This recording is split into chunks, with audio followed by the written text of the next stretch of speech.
اسلام یہ نہیں کہتا کہ دنیا دنیا کہو، دنیا کے پیچھے دوڑو.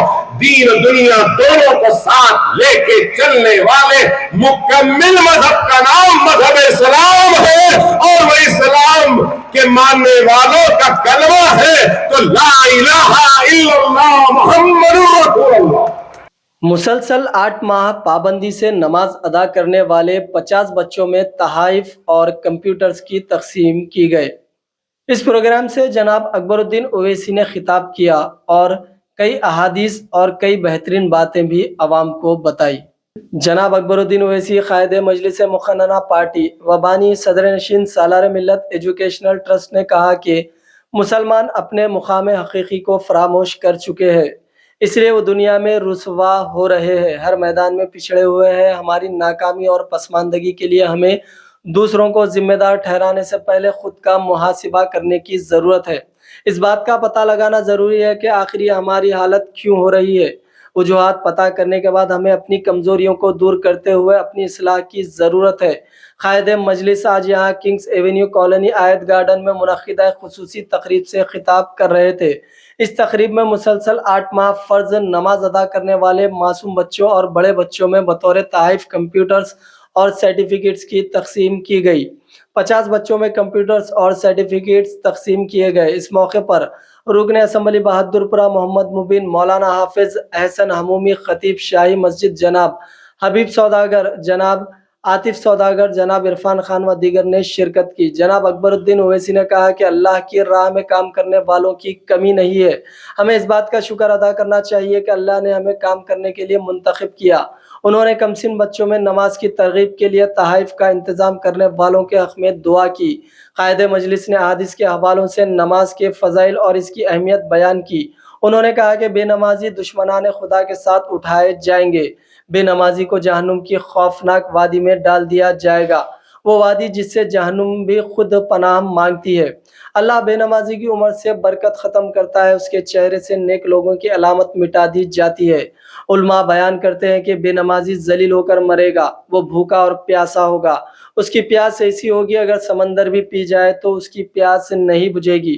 اس لیے ہمیں چاہیے کہ نمازوں کا اہتمام کریں اور اپنے بچوں کو بھی نمازوں کا پابند بنائے. رکن اسمبلی چندرائن گٹا نے بتایا کہ آج جن 50 بچوں میں تحائف کی تقسیم کی گئی ان میں سے 4 یتیم ہیں. انہوں نے بتایا کہ ہم اللہ سے دور ہو گئے، اس لیے اللہ ہم سے دور ہو گیا.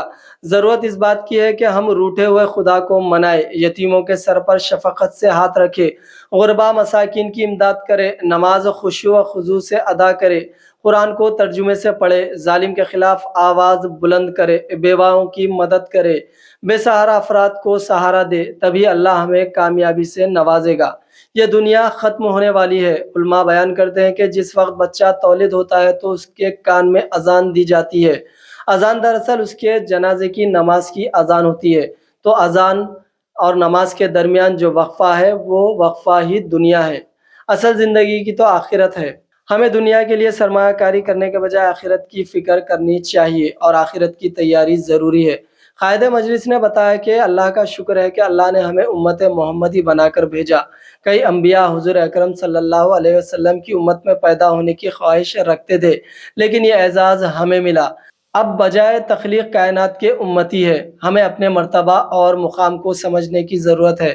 ہم دنیا کی اصلاح کے لیے آئے ہیں اور آج ہم یہ پستی اور خرابیوں کا شکار ہو گئے ہیں. جناب اکبر الدین اویسی نے بتایا کہ آج ہمارا عالم یہ ہو گیا ہے کہ ایک دوسرے سے حسد کرتے ہوئے کوئی ہمارا بھائی ترقی کرتا ہے تو ہمیں برداشت نہیں ہوتا. ایمان ہمارا کمزور ہو گیا ہے. انہوں نے کہا کہ ہمیں اہل فلسطین کی ایمانی حرارت کا جائزہ لینے کی ضرورت ہے. نہتے فلسطینیوں کے پاس کچھ نہیں ہے، اس کے باوجود وہ مقابلہ کر رہے ہیں. ہم نے دیکھا کہ کس طرح ایک مرد مجاہد نے جس کی سانس کم ہو گئی تھی لیکن اپنی جرت ایمان کا مظاہرہ کیا اور اپنے آخری وقت اسرائیلی ڈرون پر لکڑی پھینکی. قائد مجلس نے فلسطینیوں اور بیت المقدس کے لیے رخت انگیز دعا بھی کی. انہوں نے کہا کہ ہمیں آپس میں ایک دوسرے کی مدد کرنی چاہیے. ہمیں اغیار کی امداد کی ضرورت نہیں ہے. آپس میں ہی ہم ایک ہو کر لاہہ عمل کے ساتھ کام کریں گے تو کامیاب ہوں گے. ایک ایک روپیہ اگر جمع روزانہ کریں گے تو اس رقم سے بڑے کام کیے جا سکتے. ضرورت اس بات کی ہے کہ اخلاص، نیت اور جہد مسلسل کے ساتھ ہمیں کام کرنا چاہیے. اس تقریب سے مولانا احسن حمومی نے بھی خطاب کیا. انہوں نے منتظمین کی ستائش کی. مولانا احسان عمومی نے تجویز پیش کی کہ پرانے شہر کی مساجد کی کمیونٹی کی جانب سے مساجد میں بھی مختلف پروگرام منعقد کیے جائے۔ 10ویں جماعت کے طلباء کو ٹیوشن کا بھی انتظام ہونا چاہیے۔ مولانا احسان عمومی نے تعلیمی میدان میں حبیب ملت جناب اکبر الدین اویسی کے خدمات کی بھی ستائش کی۔ انہوں نے بتایا کہ اللہ نے جن لوگوں کو دولت دی ہے وہ اللہ کی راہ میں خرچ کریں۔ اے اللہ تو ان کو ہدایت دے کہ وہ علم کو جاہلوں میں بانٹے، اپنے علم کے ذریعے جہالت کا خاتمہ کر سکے۔ اے اللہ ہماری قوم میں جو بھی قابل ہے، نیک ہے مولا، تو ان سب کو نیک ہدایت دے کہ وہ اپنی قابلیت، اپنے علم، اپنی دولت کو اپنے کلمہ گو بھائیوں میں بانٹے، اور مسلمان جو پیچھے ہیں مولا، اس پچھڑے ہوئے مسلمان کو دنیا میں آگے بڑھا دے۔ اے اللہ ہم جو ناکام ہو رہے ہیں ہم کو کامیابی عطا فرما دے۔ اے اللہ وہ فلسطینی بھائی جو پریشان ہیں ان کی پریشانی کو دور فرما۔ اے اللہ وہ فلسطینی بہن جو پریشان ہے اس کی پریشانی کو دور فرما۔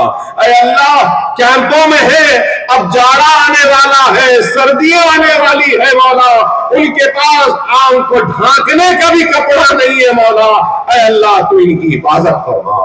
اے اللہ جو بھوکے ہیں، پیاسے ہیں، تو غیب سے ان کی مدد فرما۔ اے اللہ تو فلسطینی بھائی کی ہماری حفاظت فرما۔ اے اللہ دنیا میں جہاں کہیں بھی میرا بھائی پریشان ہے مولا، تو اس کی پریشانی کو دور فرما۔ اے اللہ میرے ملک ہندوستان میں میرا بھائی پریشان ہے تو مولا اس کی پریشانی کو دور فرما۔ تکلیف میں ہے تو تکلیف کو دور فرما۔ میری ریاست تلنگانہ میں اگر کوئی پریشان ہے مولا، تکلیف میں ہے تو پریشانی و تکلیف کو دور فرما۔ اے اللہ ہمارے شہر میں اگر مسلمان پریشان ہے، ہمارا بھائی ہماری بہن اگر تکلیف میں ہے تو مولا پریشانی و تکلیفوں کو دور فرما۔ اے اللہ اس محلے میں جہاں پر آج اس تقریب کا انعقاد ہوا ہے مولا، اگر یہاں پر بھی کوئی پریشان ہے، مصیبت زدہ ہے، تکلیف میں ہے، بیمار ہے، قرضدار ہے، تو مولا تو اس قرضدار کے قرض کو معاف فرما دے، ادا کرنے کے راستے بنا دے۔ بیمار ہے تو شفا دے، پریشانی ہے تو خوشحالی دے دے، اگر مصیبت میں ہے تو اس کو دور فرما دے۔ اے اللہ ہم سب کو نیک بنا، ایک بنا، ایک دوسرے کے لیے اٹھ کر کھڑے ہونے کی ہدایت عطا فرما۔ اگر ہم سے کچھ غلطیاں بھی ہوئی ہیں تو مولا معاف فرما دے۔ اے اللہ ہم گنہگار ہیں، معاف فرما دے۔ اے اللہ ہم گنہگار ہیں، معاف فرما دے۔ اے اللہ تجھے واسطہ تیرے حبیب محمد مصطفیٰ صلی اللہ علیہ وسلم کا، تجھے واسطہ ہے خلفائے راشدین کا، تجھے واسطہ ہے بزرگان دین کا، تجھے واسطہ ہے اولیاء اللہ کا، تجھے واسطہ ہے نیک لوگوں کا۔ اے اللہ ہماری ٹوٹی پھوٹی دعاؤں کو قبول فرما، قبول فرما، قبول فرما، قبول فرما۔ ہم سب کو نیک بنا، ایک بنا۔ وآخر دعوانا الحمدللہ رب العالمین۔